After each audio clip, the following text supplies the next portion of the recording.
to conclude O'Connor because we can't get farther behind than we already are. Yeah, it'll really be messed up. So watch that. I'll put a quiz up over O'Connor. Today's Friday.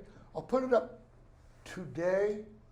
It'll probably be due Tuesday or Wednesday evening, and then I'll put up an exam to cover the fiction material. I'll probably put that up around the same time. It won't be due until a week from today. Okay, so you'll have plenty of time, review your quizzes, notes, all that kind of stuff. So we're going to start Sophocles, and even though the second video I posted went over most of this, I'm going to just go over a couple of things. I don't remember if that material was on it or not. Read the biographical information about Sophocles. I'm not going to talk about that at all. But all the terms in bold on 1122 to 26 you need to know. They're actually all important in terms of appreciating properly Sophocles' plays and all of Greek drama, and even later drama like Shakespeare and stuff. But these three terms in particular I want to spend a couple of minutes about. And the other two, I'm just going to give the English translations. And sorry, my brain is just not working today, even less than usual. So the first one, Deus ex machina, translated means God from the machine. And all of these terms, by the way, come from Aristotle in a little book he wrote called, variously translated, On Poetics or The Poetics, which is about primarily drama, but also poetry. And Aristotle is the one who he doesn't invent the words, so to speak, but he uses the words to describe things that he sees in the plays. And he uses Sophocles' Oedipus the King, or Oedipus the King as it's usually pronounced, as the model. It's his primary source for all of this stuff. So, Deus ex machina, God from the machine. Aristotle essentially said that when a playwright creates a situation that the only way for the main character, the protagonist, to survive or get out is by some kind of miraculous event, that's the God from the machine. That, according to Aristotle, not good. Why? Because Aristotle said, there is no God that comes from the machine to rescue us. There's no miraculous solution to the problems of life, right? You got to work them out yourself. You got to find the solution and such yourself. Need to put up another word.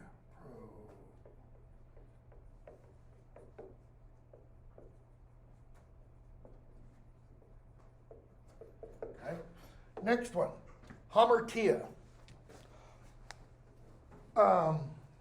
Your textbook mentions that hamartia is often translated or understood as tragic flaw.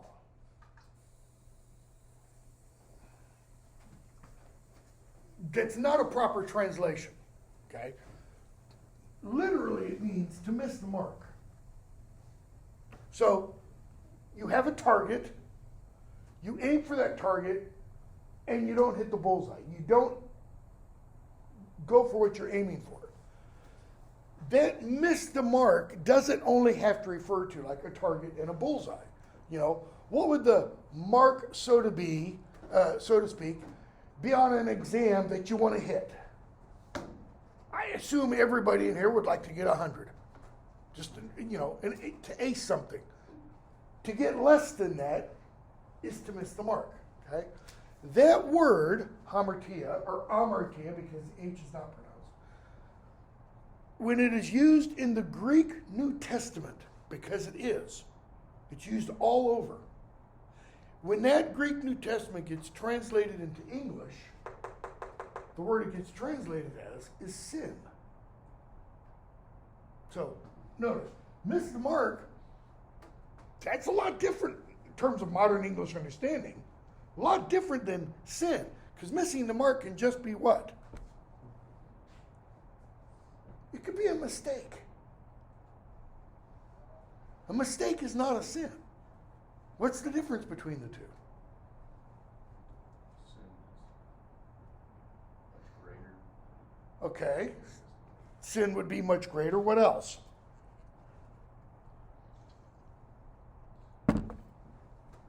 What's the difference between first-degree murder and negligent homicide or negligent manslaughter? One's like accidental or something. One's accidental, the other one is intentional. Intentional. See, I'm of the generation, maybe generation is not the right word. I'm of the belief system that says for something to be, let me use an example. For a statement to be racist, I think, you don't have to think this at all, there needs to be racist intent behind it. That is, if somebody says something that somebody else says that's racist, and the first person goes, deers in the headlight thing, I did not intend that at all. That's not what was meant entirely, okay? From that person's perspective, that's not racist. It wasn't intended, kind of a thing. This is intentional. You don't, quote unquote, accidentally sin, You don't accidentally pick whatever the sin is, okay?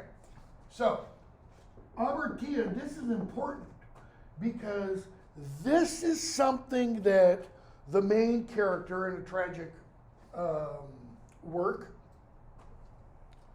does. It's an action. See, translating that as fatal flaw means there is a character defect, okay, that results in the tragedy of the play. This idea, or the active thing, says, no, it's not just a defect, it's something the character does, performs, says, right? Hubris, excessive pride, or arrogance. And usually it's not just, I don't want to use a political example. I usually just pull political examples left and right. But I'm going to. They're so easy. Well, now I'll use a sports example. LeBron James. He's maybe got a little too much pride. He should maybe follow Chicago Bulls, Michael Jordan. Example a little bit better. Jordan, when he was playing, was regarded the best basketball player in history, etc. But he didn't push your face in it, okay? Like LeBron James kind of tends to do. Certain presidents are known, I'm not going to name any, are known for their pride. Their, I'm the absolute best, greatest, etc., etc. That's this. In the Greek tradition, it's pride bordering on thinking one is godlike almost. Like, I never make mistakes. Okay? In one sense, it's the inability to admit making a mistake. Okay? These other two terms, reversal, this is really when the reversal kind of starts to begin. I'm going to talk about that diagram in a minute, okay? And it begins almost simultaneously, often, with this, the recognition. You've got the two Greek words in your book, peripeteia and anagnoresis, okay? Recognition is when the tragic character, the tragic hero, kind of goes, uh-oh, I think I've really stepped in it. Right? You never see Abner do that. Right? Barn burning is not a tragedy because Abner never admits any kind of mistake. We are going to see Oedipus start to get a glimmer of understanding. He's going to start to think, maybe I'm the problem. And when he fully recognizes who and what he is, that's when he leaves the stage for a moment, gouges his eyes out, comes back out, okay? So that he is physically as blind as he was mentally or spiritually before, okay? Two other things before we jump into the play. Protagonist. The word protagonist means proto-agonist. What word can you see, modern English word, here? Agony. What's it mean to be in agony? What's another word for that? Pain. Is it like pain, like, I've got a hangnail that hurts? A splinter? No. It's excruciating pain. It's debilitating pain. Okay? The ancient Greek Olympics, wrestlers were the agonists. Because there weren't really rules like there are in modern wrestling. Dislocate somebody's shoulder? Sure. Wrench their elbow out, have at it. All right? So, proto-agonist, this means first or chief. This is sufferer, right? Because if you're in agony, you're suffering, okay? So the first or chief sufferer, the person who suffers the most, okay? Notice how that's different than main character. Because the protagonist is usually the main character. But the terms main character say nothing about what? It says nothing about suffering. So if you simply call Oedipus the main character, okay, one, that's true, but what does it not tell you? It doesn't tell you anything about his suffering. So if you call him the protagonist, you're saying, ooh, this guy's going to suffer.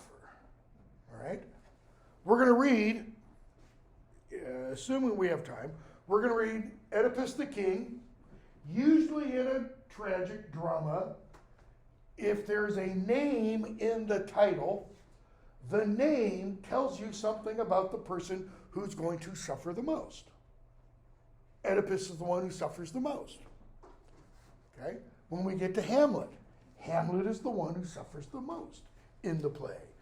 The tragedy of Richard III. Richard, suffers the most. Julius Caesar. Caesar suffers the most. The tragedy of Romeo and Juliet. They, I guess, suffer equally. All right? So it's the chief sufferer. I didn't mention one that I think I have. Yeah, I do have it on the syllabus. I'll throw it out there now, and when we get to it and you read it, we'll ask the question and you can answer it, on your own. The play Antigone. It's about Oedipus's daughter/sister,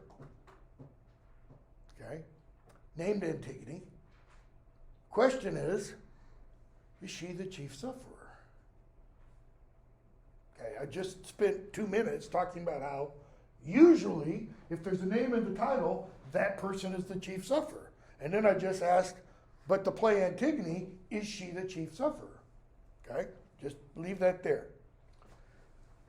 This is just a little diagram, visual image, to show you how the structure of tragedy works and the structure of comedy works. So think of tragedy as a pyramid. You start here at the beginning, the conflict gets introduced, okay?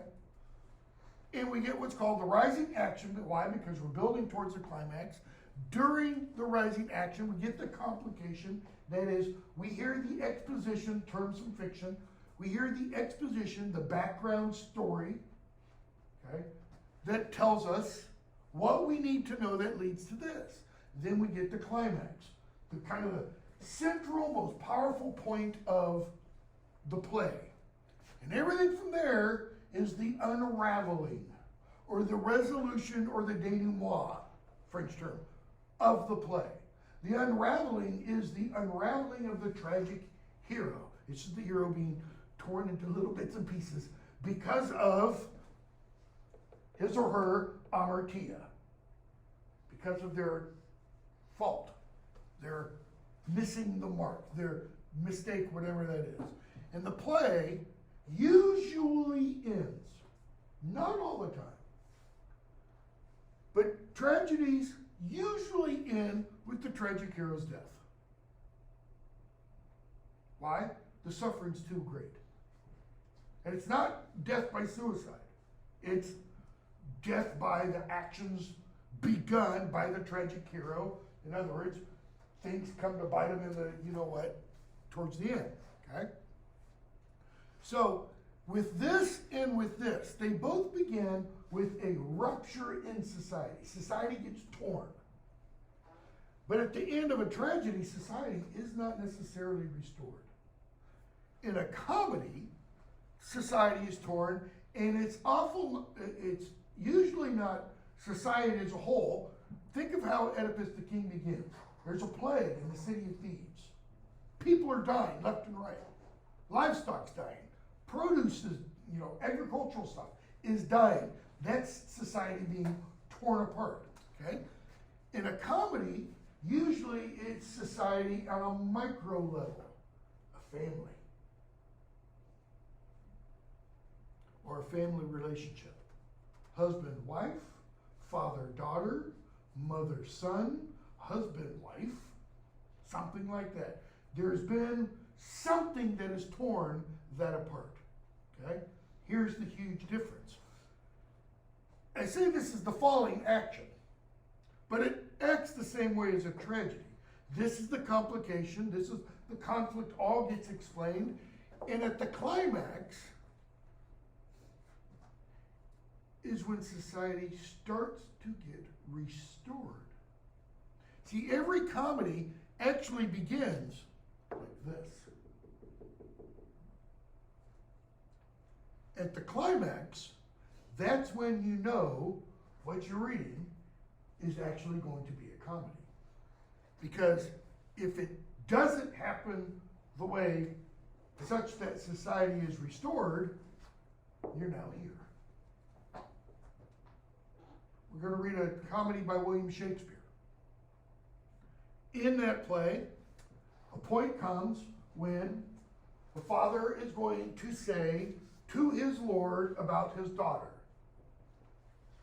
my words, I'm paraphrasing, she needs to die. She hasn't followed the law. And the Lord says, I'm going to overrule you. Instead, what's going to happen is she's going to marry the man she loves, not the man her father wants her to marry. And at that point, it gets flipped.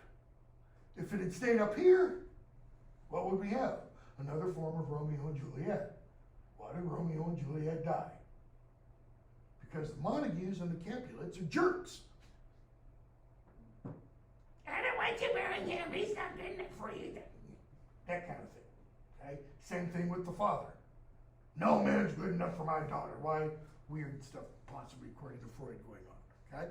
So that's the structure kind of thing. And then at the end of a comedy, usually everything is restored. The rupture in the family, the rupture in society, but in Shakespearean fashion at least, there's always one person who's not happy. And I think that's partly Shakespeare's way of saying, this is real. This is real life. No one is ever completely happy. Okay? All right. Hopefully you followed the link. Did I get? Yeah. That was in the syllabus. If you read it in the textbook, that's fine. I'm going to use the printout of the link that I had in the syllabus and the PDF that I put under the content under Sophocles. Just because I like this translation better. It reads a little bit easier. How many of you do? Does anybody have this? None of you do. Never mind. We'll print that out for, what's today? Today's Friday. For Monday. Until then, we'll go with what's in the book. Because I do want to use that for when we get a little bit later, and especially when we get to the end. So, play begins 11:28.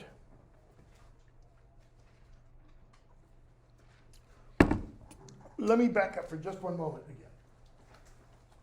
I think I mentioned before, first day maybe we're going over the syllabus. None of Sophocles' audience, let me rephrase that. Everyone in Sophocles' original audience, okay, would have been familiar with the basic story of Oedipus the King. It was an old myth. They all knew it, okay? So what's he do? He takes an old story and repackages it. That's it. He changes it. He adds his own take to it. That's what Shakespeare does in every play Shakespeare wrote. None of Shakespeare's plots are original. None. He has source material for every single one of them, okay? That's what a great artist does. A great artist takes things from other places, okay, and weaves them all together. Literary artist, just like a great painter. A great painter does what? He's working or she's working from images that have been stored up in his or her mind. An image of a smile, an image of an eyelash, an image of an eye, an image of a chin, and they create something new out of all these other things, okay? So when Sophocles writes this, and this is written as part of a competition. See, ancient Greece had poetic competitions as part of religious festivals. And Sophocles won, I don't remember what it was called, but there was an award. He won this thing several times. He wrote over 120 plays. Only 7 survive. Okay? Thankfully, what are called the 3 Theban plays, this book, Antigone, Oedipus the King, and Oedipus the Colonus. Thankfully, those at least survive. And like I said, 4 others. So everybody in his audience, they know about Oedipus.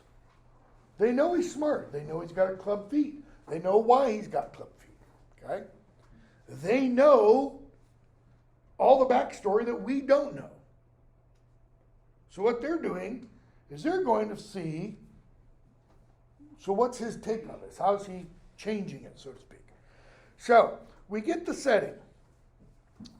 And the setting is in front of the palace of Oedipus at Thebes. This is in Greece. This isn't Thebes, Egypt. To the right of the stage, near the altar, stands the priest with a crowd of children. Okay? That's probably indicating stage right, meaning when you're on the stage, right-hand side of the stage, there's an altar with a priest and a bunch of children. Now, it doesn't have to literally be children when Oedipus says, children, young sons and daughters of old Cadmus. It doesn't have to literally be children. It could be Oedipus speaking to his subjects, okay, indicating his higher status and rank than them. Everybody to him is essentially a child, except for the blind seer Tiresias, who's going to come in and kind of elevate himself over Oedipus, we'll see. So, they're out there in front of Oedipus's palace, and Oedipus comes out. They're praying at this altar. Children, young sons and daughters of old Cadmus. Cadmus is the legendary founder of Thebes. Okay? Why do you sit here with your suppliant crowns?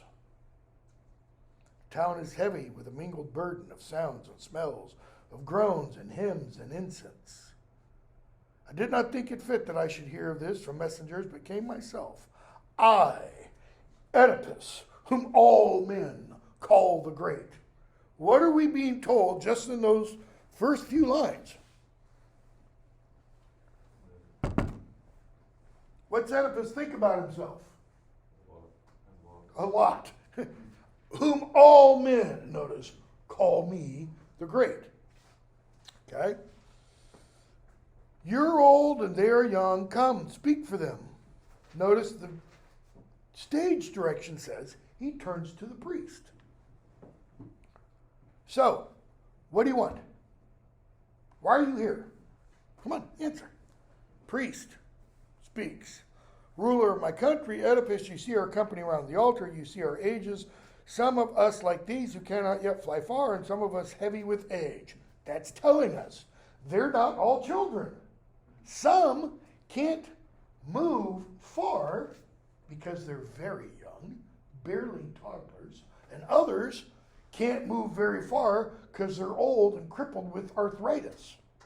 So we have the whole gamut of society, okay? So he talks about what is going on in Thebes. I'm not going to read all of it. There's a blight on the plains. There's a blight in the cattle. There's a blight in the women. Children are being stillborn, etc. A god that carries fire is on our town. We are being punished. Oedipus.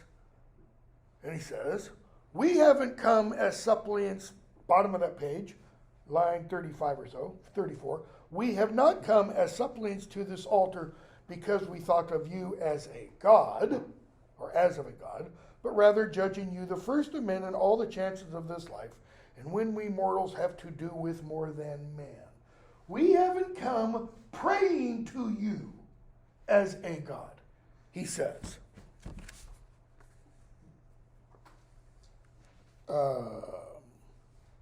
The Fagles translation, the one that we're going to use starting Monday, says there, now we pray to you. You cannot equal the gods. Notice, this translation doesn't say, we do not come to you as to a god. It says, we pray to you. You cannot equal the gods. Your children know that, bending at your altar, but we do rate you first of men. That's judging you the first of men in all the chances of this life. You're not a god. We know that. Why does the priest have to say that?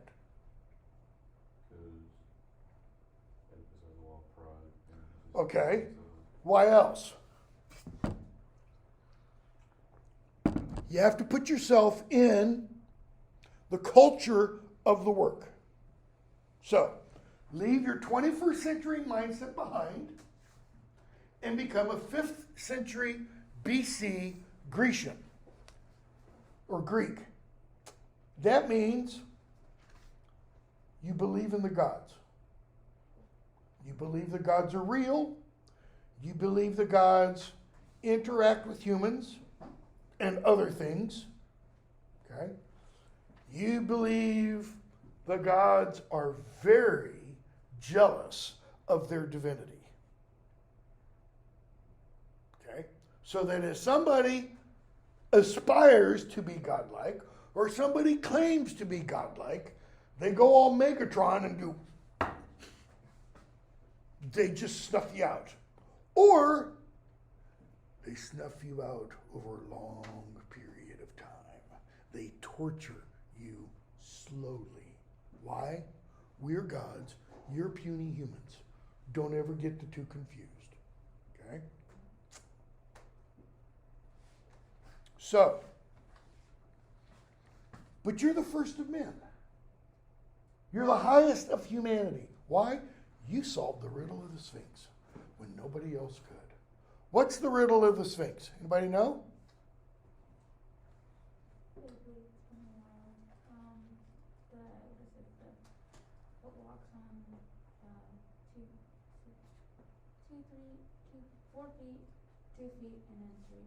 What walks on 4 legs in the morning, or 4 feet in the morning, 2 feet in the midday, and 3 in the afternoon or evening.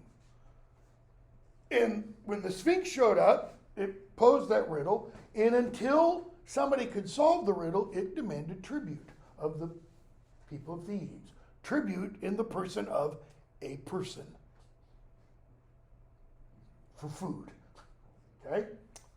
Think of the Sphinx, the great Sphinx outside Cairo, on the plains of Giza. One of those like things. Body of a lion, chest of a woman, face of a man, if I remember correctly. Okay?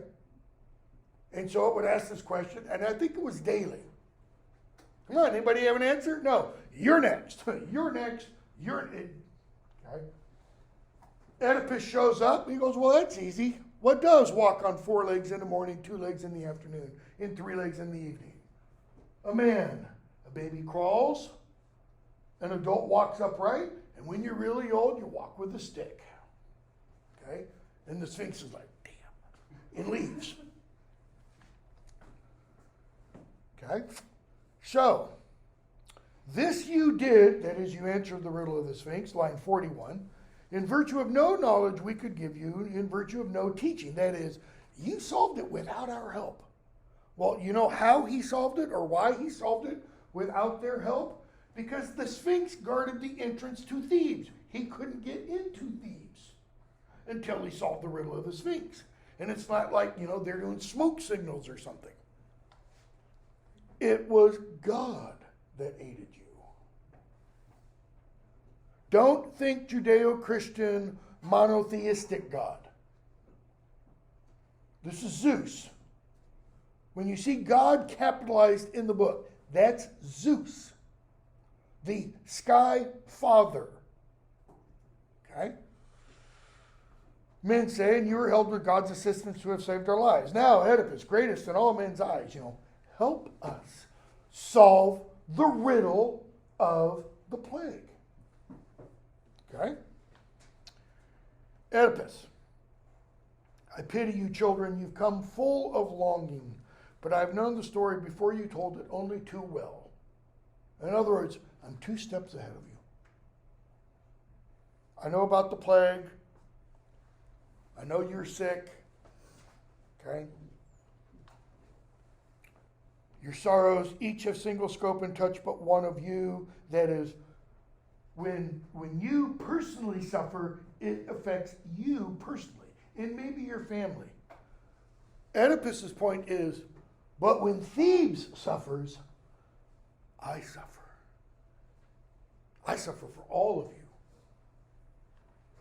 None of you is as sick as I myself. What literary term is that an example of? That's included on these pages. Anybody know?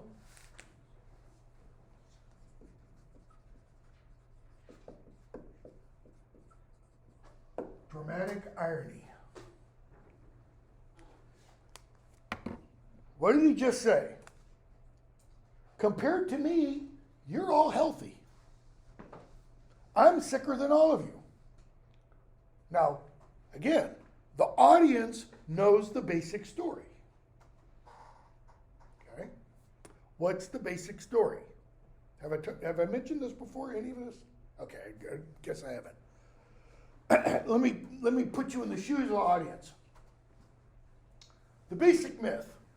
Oedipus's parents, okay, a man named Laius, king of Thebes, his wife, Jocasta, queen of Thebes, are expecting a child. And a prophecy comes to Laius. I think it's to Laius, might be to both of them. That says, the child in your womb, Jocasta, is fated to kill you, Laius, and sleep with you, Jocasta, and bring forth children to the world that never should be seen. So, he's going to kill his father, marry and sleep with his mother, and have children by her.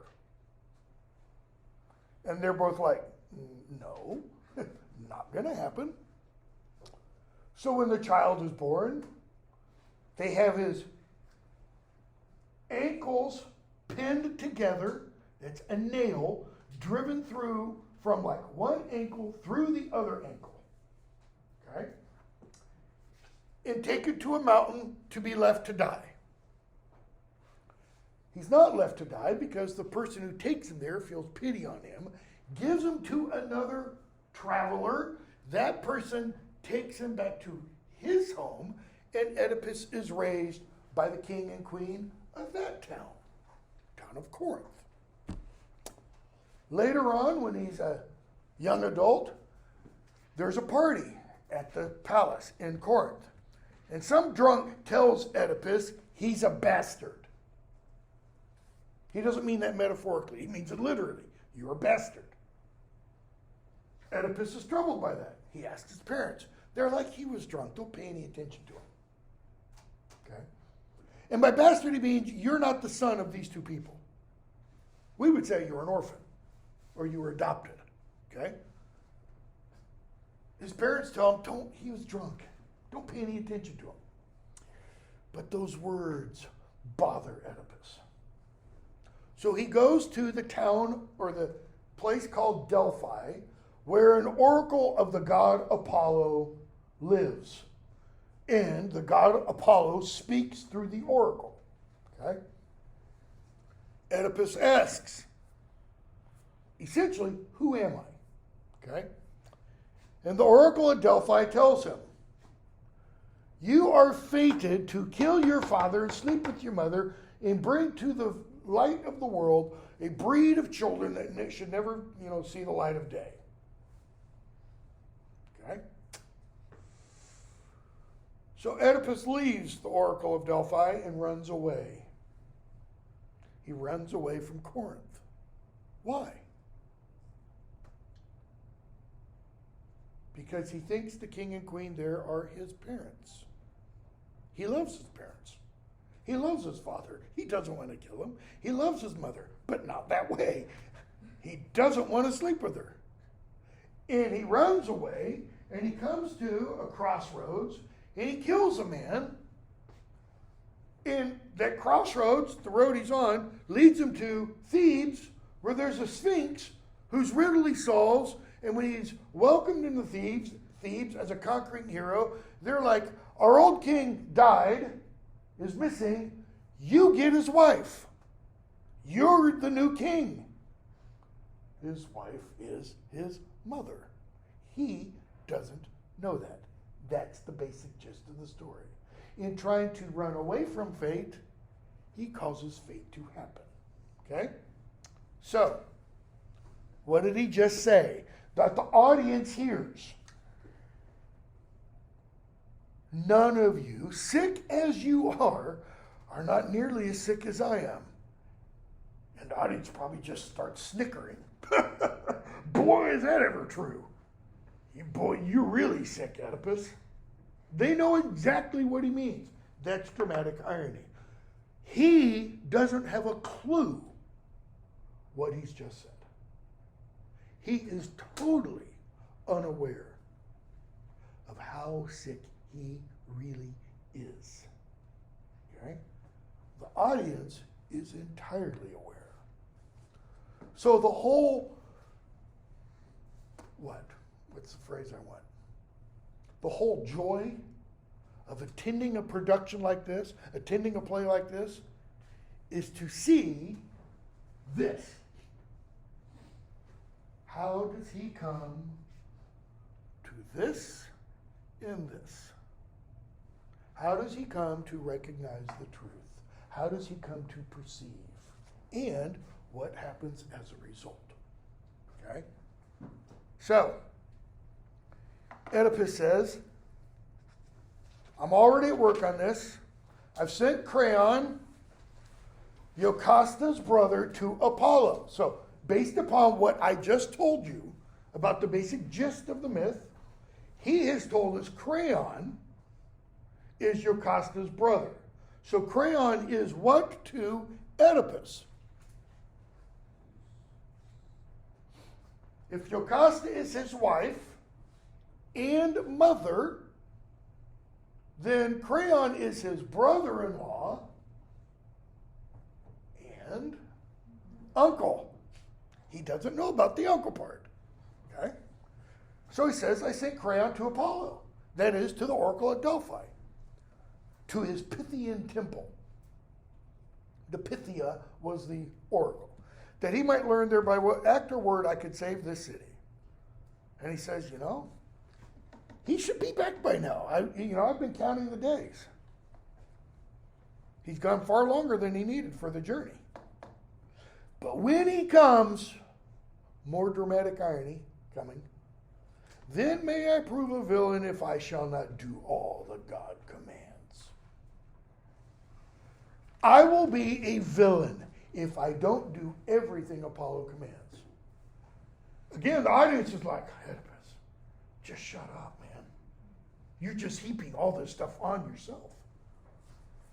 The priest says, oh, thank you. Oh, look, here comes Creon now. Okay? I should mention, Aristotle, in the Poetics, talks about what he calls the three unities. Unity of time, unity of place, unity of action.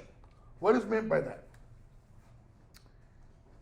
Based upon his reading of Oedipus the King, primarily, Aristotle said every tragedy should occur or should have a unity of time. It occurs, the play occurs within a 24-hour time span. And Oedipus the King seemingly does. There's no overnight. It's just boom. Okay? Unity of place. One setting. One scene. Everything in this play occurs right there in front of Oedipus's palace. Except for two things that occur inside the palace, but we don't see that. Okay? Which we'll talk about later. Unity of action, single plot. You don't get multiple subplots. No. When we get to Shakespeare, Shakespeare goes, what did Aristotle know? I'm Shakespeare, So you have multiple times, multiple places, multiple plots. In Hamlet, lots of plots. One big overarching plot, bunch of little subplots. And they all have to get tied up. All those loose threads have got to be woven back into the overarching plot. Okay? So, notice Oedipus expressed, some concern that it seemed to be taking Creon a long time. Now that could be because the word that Creon is bringing is not a word that he wants to bring quickly. So he's just kind of taking his time. Could be, I'm not saying it is. So, Creon comes in. Oedipus says, oh, his face is bright. Meaning, he's got good news. O holy Lord Apollo, grant that his news too may be bright for us and bring us safety. Priest, it is happy news. I mean, what? Look, his head is crowned with sprigs of laurels. Laurels were typically what were woven to make a crown, a victory wreath that someone would wear. Okay? So, Oedipus hails Creon as he enters the stage. What news do you bring from the god? How can we solve this problem? Creon, a good word. For things hard to bear themselves, if in the final issue all is well, I count complete good fortune. Okay, now look at that for a moment. What time is it? 8:50. A good word. And then he explains what that means. Things hard to bear themselves, if in the final issue, all is well, that is, everything works out, I count complete good fortune. It's a good word if, even though the individual words themselves might be hard to accept after the if, but if it all works out in the end, fine. Oedipus, what do you mean? Because notice, is crayon clear? No, it's kind of what? Kind of a riddle. It's kind of a riddle, what he's just said. Well, who better to solve a riddle than a riddle answerer? What you have said so far leaves me uncertain whether to trust or fear. Right? Because good word, if everything all works out well, good fortune. That all sounds great. But you have that other part. Things hard to bear themselves.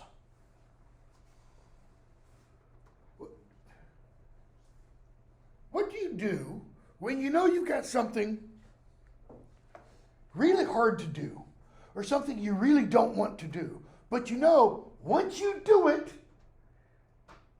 everything will be fine? You don't look forward to the doing of it, right? It's that part that's the not things hard to bear. But once it's done, finished. Kind of. That's what Oedipus is troubled with. Okay? So, crayon. Well, if you'll hear my news before these others, I'm ready to speak, or we could go inside. What's he just given Oedipus the option to do? Let's take this out of 5th century BC Greece, or 10th century BC Greece. Let's put it in front of the White House. Joe Biden has just received an ambassador he sent to inquire something of, I don't know, Putin or Xi, something really important. Really, really important. The United States is suffering, and this word could give the solution to the problem. In the person, the ambassador says, well, Mr. President, we could go inside and talk about this, or I can stand out here in front of CNN and the whole world. What's he saying, really? Louder. Let's go inside. Let's talk about this in private. And what does Oedipus do? No. I don't have any secrets. Let's blurt it out in front of everybody, All right. Because Oedipus says, speak it to all. The grief I bear it more for these than for my own heart. That's more dramatic irony. He thinks he bears it more for these. Crayon, all right. Phoebus said in plain words, drive out the pollution from our land. Drive it out. Do not cherish it till it's... How? What's the right? Tell me the right of purification. We'll do it. You got to banish a man. Or expiation of blood by blood. That is, or kill him. Since it is murder guilt which holds our city in this... who? Who's the man? Yeah, but notice, Oedipus is asking for what, really? Give me his name. Name and address, please. And that's when Crayon gives us our... I don't have it written here. Exposition. The backstory. What happened to Laius? How come Oedipus is king? Okay? And we get that complication. Or we start to get the complication. This is the backstory. Yeah, I've heard of him. Not seen him. Liar, liar, pants on fire. He has seen him, okay? We got to punish the person who murdered him. We'll stop there. Pick up with around line 120 or so. Print out this version, okay, and bring it to class. It's only 18 pages. If you do it double-sided, it's 9 pages. I think you can still print for free in the library if you're worried about printing costs. Wake up.